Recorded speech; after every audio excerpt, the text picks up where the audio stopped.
Ito mga boss, Hyundai i10. Mahina yung kanyang ilaw sa kanan. Ayan mga boss, oh. Yung kabila, malakas naman. So, check natin yung kanyang fuse. Baka pumutok yung kanyang fuse. Okay naman yung kanyang sakit, eh. So, yung fuse sa titignan natin. Headlight. Walang left and right yung headlight na to, ah. So nandito sa loob yung kanyang fuse ng headlight mga boss. Ayan, oh. Balik ka rin natin kasi balik naka front. Ayan. So titignan natin yung fuse nya.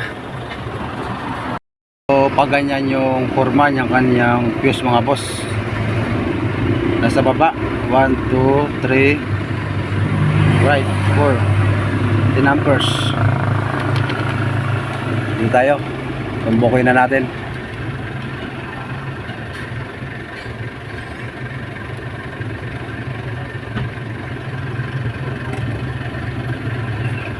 Yan, pundi nga mga boss.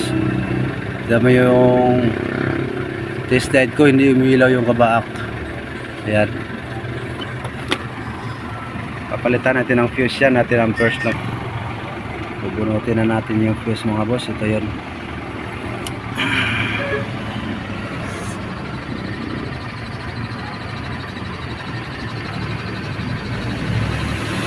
Ito naman yung fuse niya, inaamog lang siguro to.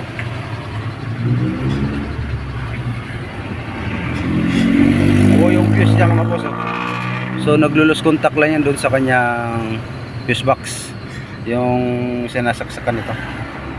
So linisin natin, sprayan natin yun ng ano. Sprayan muna natin ng WD-40 mga boss. Tapos yung kanyang fuse, linisin natin to. Nakahawak kasi yung cellphone ko kaya hindi nyo makikita mga boss. Ay, ganyan na lang. So palitan na rin natin ng fuse yung kanyang left side ng mga boss na headlight. Kasi 25 amperes yung nilagay, oh. So hindi tama yan. Kung ano yung nakalagay dun sa kanyang fuse box, ito, yun lang din yung ilalagay natin na amperes. Tama ba yung size ko yan? Tama yan, 10 amperes.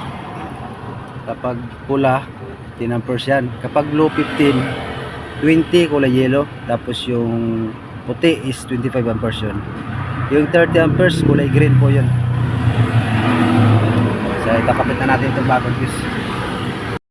So ayan mga boss, lumakas na yung ating ilaw sa kanan.